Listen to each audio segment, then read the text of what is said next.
পরম ধর্মের সংজ্ঞা কি? লক্ষণ পরম ধর্মের সংজ্ঞা কাকে বলে? বলে পিতামাতাকে সেবা যারা করে এরা ধর্ম করে, এতে কল্যাণ হয়, তাদের আশীর্বাদে সে জীবনে অনেক বড় হতে পারে। কিন্তু পরম ধর্মের আশ্রয় না করলে সে পরম পিতা ভগবানকে কোনোদিনই পাবে না। অনেকেই এই জায়গায় আটকে যায়, পিতামাতার সেবা করলে আর ঈশ্বর ফিশ্বর লাগে না। এগুলো সব ভ্রান্ত কথা, অশাস্ত্রীয় কথা।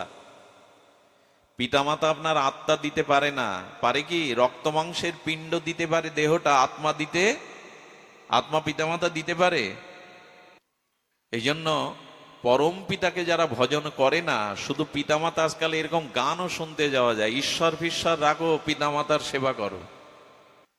আপনারও খুব ধ্যান দিয়ে শুনুন, 6টা জিনিস যিনি পালন করেন তিনি ধার্মিক, বা তিনি ধর্মকে ধরে রেখেছেন।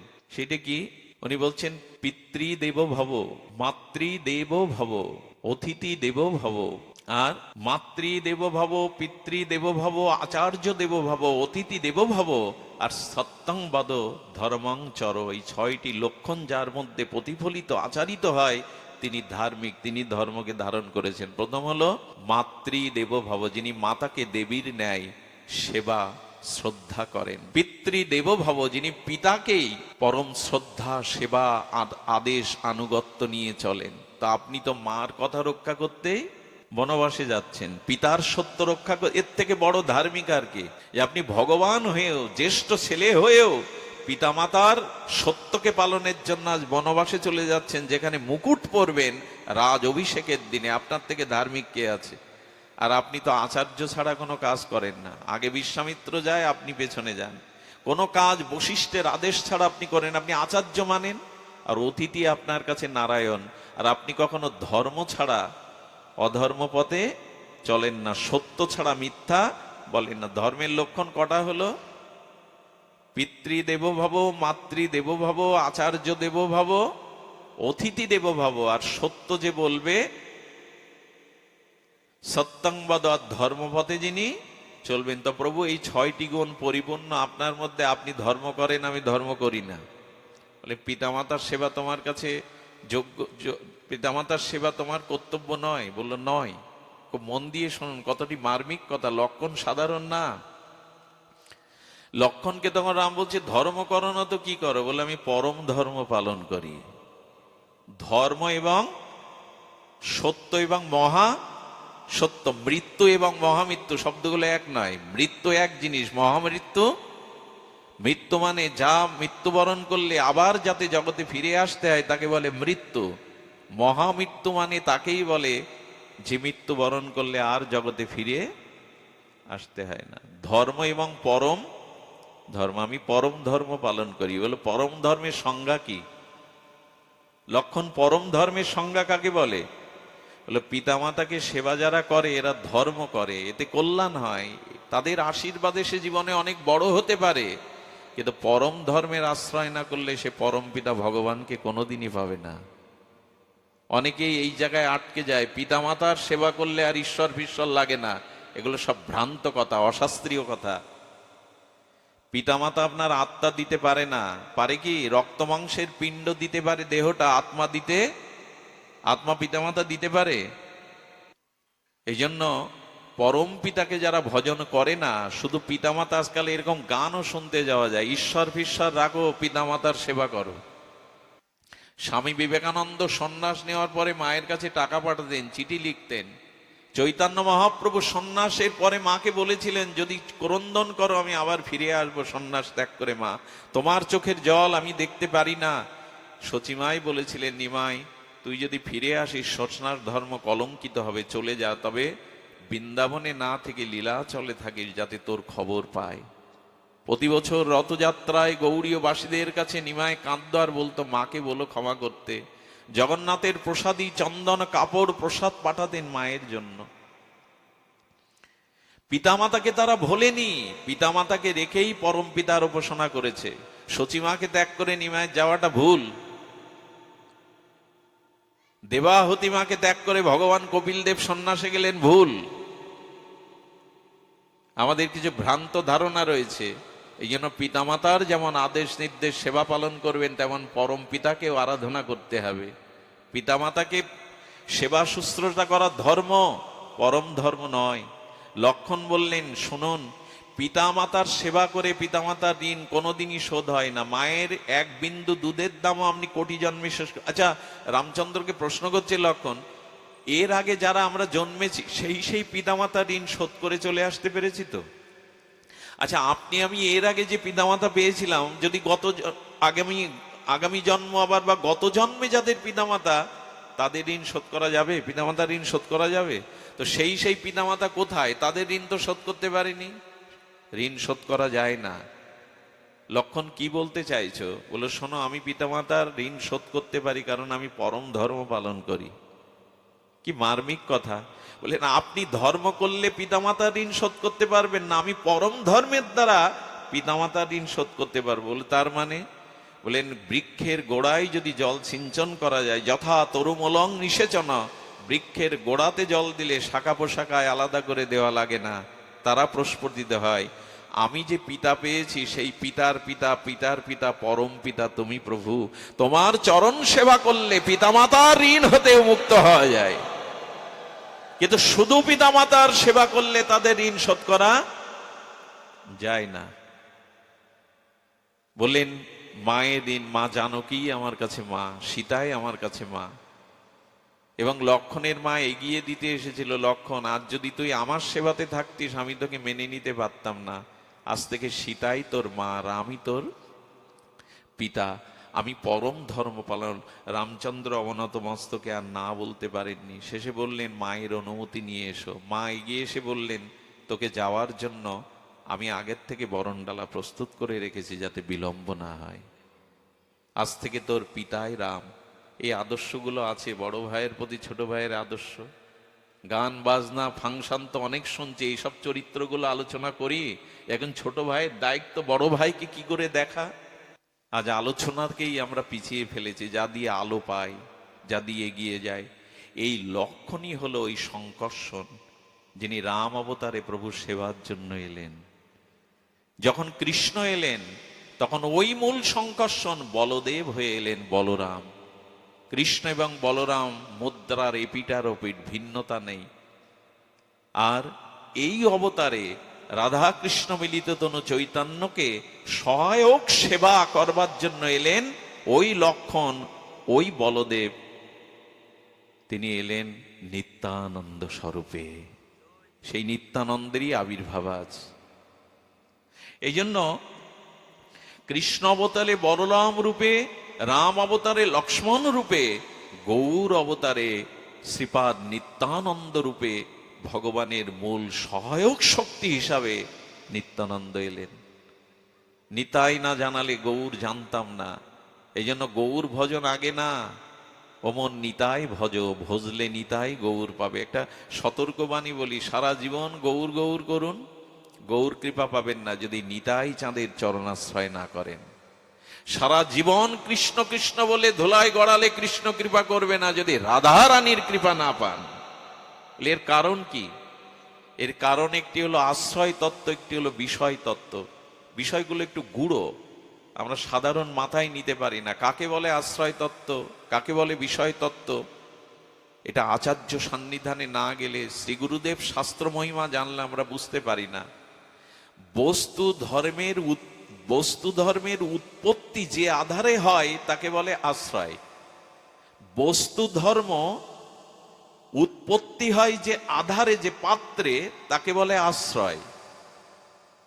আর যে পাত্রে, যে আধারে বস্তু ধর্ম সৃষ্টি হয়, আর ওই বস্তু যেখানে অর্পিত হয়, সমর্পিত হয়, তাকে বলে বিষয়। কথাটা পরিষ্কার হলো না? অন্ধ হলো বিষয়, তার হাতের যষ্টি লাঠিটা হলো আশ্রয়। অন্ধ মানুষ বাজার পর্যন্ত যেতে পারে না, হোঁচট খেয়ে খানাখন্দে পড়ে যাবে, হাত পা ভাঙবে, কিন্তু হাতে যদি একটা লাঠি দেওয়া যায়, অন্ধরা অনুমান করে ঠুকতে ঠুকতে ঠিক বাজার পর্যন্ত যেতে পারবে। অর্থাৎ বিষয় হলো অন্ধ, যষ্টিটা হলো আশ্রয়। মা হলো আশ্রয়, সন্তান হলো বিষয়। তৃষ্ণা হলো আশ্রয়, জল হলো বিষয়। ফুলের বৃক্ষটা হলো আশ্রয়, ফুলটা হলো মা ছাড়া সন্তান পাওয়া যাবে? বৃক্ষ ছাড়া ফুল পাওয়া যাবে? যষ্টি ছাড়া অন্ধ পথ চলতে পারবে? তেমনি নিত্যানন্দ হলো আশ্রয় তত্ত্ব, গৌর হলো বিষয় তত্ত্ব। নিত্যানন্দ আশ্রয় না করলে গৌর কৃপা পাওয়া যাবে না। মা নাই তো সন্তান কোথায়? জননী নাই তো সন্তান কোথায়? ফুলের বৃক্ষ নাই তো ফুল কোথায়? তোর নকল ফুল তৈরি করা নয়। রাধারানী হলেন আশ্রয় তত্ত্ব, গোবিন্দ হলো বিষয়। এই জন্য আগে রাধা নাম কেন? আগে কৃষ্ণ, তারপরে রাধা বলা যেত। আগে গৌর বলা যেত, তারপর নিতাই বলা যেত। কি বলি আমরা? নিতাই অভ্যাস হয়ে গেছে। কেন আগে বলবো কেন? নিত্যানন্দ আশ্রয় না করলে গৌর কৃপা পাওয়া যাবে না। আজকে যে গৌর গৌর বলছি, গৌরকে কে আমাদের নিকটে নিয়ে এলো? কে গৌরকে জগতে জানালো? আশ্রয় তত্ত্ব নিত্যানন্দ। এবং আরো একটা বিষয় দেখুন, সনাতন ধর্মে যত মতপথ আছে, সমস্ত মতপথের মানুষ নিত্যানন্দকে মানে এই জন্য, নিত্যানন্দ হলো সমষ্টি গুরু। আচ্ছা, এই পৃথিবীর যত আলো, এগুলো ব্যষ্টি আলো। একটা টিউবের মধ্যে, একটা ইলেকট্রনিক যন্ত্রের মধ্যে ওই আলো প্রকাশ হচ্ছে, বাল্বের মধ্যে। এটা সমষ্টি নয়, এটা ব্যষ্টি আলো। সমষ্টি আলো কে? সমষ্টি আলো সূর্য। পৃথিবীতে যত আলো দেখছেন, আগুন দেখছেন, সব সূর্যের থেকে ধার করা। জলবিদ্যুৎ থেকে বিদ্যুৎ তৈরি হয়। জলে বিদ্যুৎ এলো কি করে? জলের মধ্যে বিদ্যুৎ পান আপনি? হাত দিয়ে জল ঘুরলে বিদ্যুৎ পাবেন? সূর্যের কিরণ যেখানে পড়েছে ওইখানে আগুন তত্ত্ব আছে। এই আগুন আপনার আমার মধ্যেও আছে, তাপ আছে। সূর্য হলো সমষ্টি, আর এই সব আলোগুলো হলো ব্যষ্টি। তেমন আমাদের যে গুরু, যার কাছে আমরা দীক্ষা শিক্ষা নিয়েছি, চরণে সমর্পণ করেছি, উনি হলেন ব্যষ্টি গুরু। এই সমগ্র গুরুর সমষ্টি গুরু হলো নিত্যানন্দ। কি সাধারণ বিষয়! নিত্যানন্দ হলো সমষ্টি গুরু, আর আমরা যে যে সম্প্রদায়ে যে যে মতে দীক্ষা নিয়েছি, আমাদের গুরুদেব হলেন ব্যষ্টি গুরু। নিতাইকে কে জানে না, কে মানে না? নিতাই উপেক্ষা করবে কে? সমষ্টি গুরু নিত্যানন্দ। প্রত্যেকের আজকে উচিত স্মরণ করা নিতাইকে। আমরা ভাগ্যবান, ভাগ্যবান যে আজ এই তিথিটাকে বহুমানন করতে পারছি, তিথিটাকে সম্মান করতে পারছি। তো নিত্যানন্দ প্রভু শশীকলার ন্যায় বাড়তে লাগলেন। শিশুরা একটু ধীরে ধীরে কলার ন্যায় বাড়তে লাগলে প্রথমে আসে তাদের খেলা। সখাদের নিয়ে শিশু নিত্যানন্দ খেলছেন। খেলা দেখুন, আমার কি মনে হয় জানেন? পূর্বজন্মের সংস্কার ছাড়া শুভ বা মঙ্গল পথে সবাই যেতে, যতই আপনি বোঝান, যতই জ্ঞান দিন, যতই বিদ্যালয়ে তাকে বড় বড় ডিগ্রি দিন, পূর্বজন্মের সংস্কার এবং স্বভাব অনুযায়ী মানুষ চলে। নিত্যানন্দ ছেলেদের নিয়ে খেলে, বলো আমরা যে কোনো খেলা খেলবো না। শিশুকালের লীলা মনে পড়লো। বলে কি খেলবো? বললো আমরা ভগবানকে নিয়ে খেলবো। এই দেখুন স্বভাব সংস্কার মানুষকে কোন দিকে নিয়ে যায়। যেমন স্বামী বিবেকানন্দ তার সখাদের, তার বন্ধুদের বলতো, আয় আমরা ধ্যান ধ্যান খেলি। এই ড্যাংকুলি না, কি খেলবে? ধ্যান ধ্যান খেলি। ধ্যানে বসতেন। সামনে সাপ এসে ফনা ধরেছে, উনি ধ্যানে নিমগ্ন। এটা এক জন্মের সংস্কার নয় তো, অনেক জন্মের সংস্কার। এই জন্য নিত্যানন্দ প্রভু বলছেন খেলবো। কি খেলবো? বলে আজ রামলীলা। কি খেলবো? এই জন্য ছোটবেলায় বাচ্চাদের আচার আচরণ দেখে বোঝা যায় এর গতিপথ কোন দিকে। পিতামাতা যদি তপস্যার দ্বারা, সাধনার দ্বারা গর্ভে সন্তান আনে, ওই মা যদি হরিনাম দিতে থাকে গর্ভের সন্তানকে, রামায়ণ মহাভারত গীতা পড়তে থাকে, ভগবত সেবা পরায়ণতাকে দেবে, সে সন্তানের লক্ষ্য অন্য কিছু হবে। অনেক মা অনুষ্ঠানে এসে সন্তানদের জন্য পাঠ শুনতে পারেন না, এত জ্বালাতন অত্যাচার শুরু করে, লোকের কাছে হেয় হতে হয়, এখান থেকে চলে যেতে হয়। এর কারণ ও না, এর কারণ তাকে তপস্যার দ্বারা শান্ত করতে পারিনি, তাকে জানাতে পারিনি। ছোটবেলায় মা যদি কোলে করে ঠাকুর ঘরে নিয়ে বোঝাতো, ঠাকুর ঘরে কথা বলতে নেই, ওই এখানে পুতুলের মতো মার কোলে কোনো কোনো বাচ্চা আজও দেখেছি থাকে।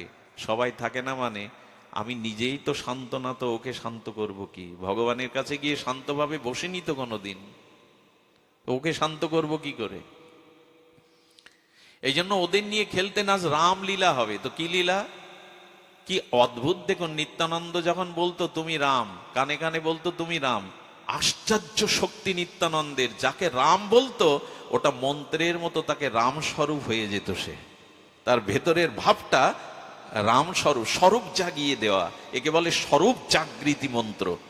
যাকে বলতো হনুমান কানে, সে হনুমানের মতোই ভাব তার ভিতরে। কি শক্তি বলুন তো, হনুমানের মতোই তার বিভাব, প্রভাব, স্বভাব দেখা দিত। সবাইকে রামলীলা সাজিয়ে জাম্ববান হনুমান রাম নিজে সাজত কি লক্ষণ। উনি তো আদিতেই লক্ষণ, তো উনি আর লক্ষণ কে সাজবেন, উনিই লক্ষণ সাজতেন।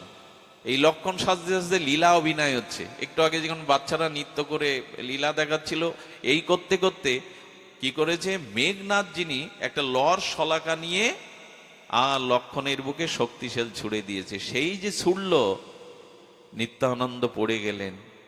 পড়ে যাওয়ার পরে দুপুর গড়িয়ে বিকাল হয়ে গেছে।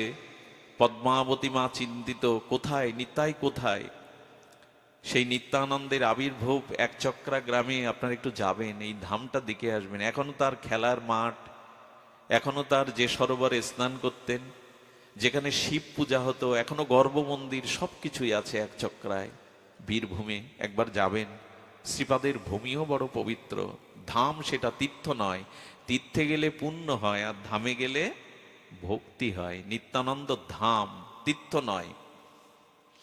তো সেখানে উনি পিতামাতা এসে দেখছে নিত্যানন্দ একটা পদ্মার আড়ালে, ওরা ওই অভিনয় করছিল, পদ্মার আড়ালে নীরব নিথর মূর্ছিত দেহ পড়ে আছে। এই পদ্মাবতী মা আর হারাই পণ্ডিত এসে কাঁদতে লাগলো। ছেলেদের সন্ধান নিতে বলল, কি করে এমন হলো। পূর্বের কথা বর্ণনা করার পরে বলল, এখন উপায় কি। উপায় আর কি, নিত্যানন্দের চেতনা নেই। উনি লক্ষণিত সেই শক্তিশালের আবেশে মূর্ছিত হয়ে পড়েছেন। ওখানে এক ঋষি এলেন, এক প্রাজ্ঞ ঋষি এলেন। আসবেন তো, লীলা চলছে মানেই তো আসবেন। আমাদের ছেলেরা এইসব খেলে না, আমাদের ছেলেরা এসব খেলে না। আর এখন যে খেলনা হাতে দিয়েছেন তার পরিণাম বুঝবেন কিছু বছর পরে।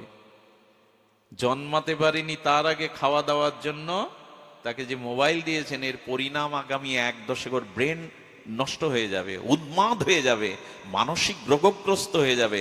মোবাইলের যে পয়জান ধীরে ধীরে ওকে পঙ্গুত্ব প্রাপ্ত করবে।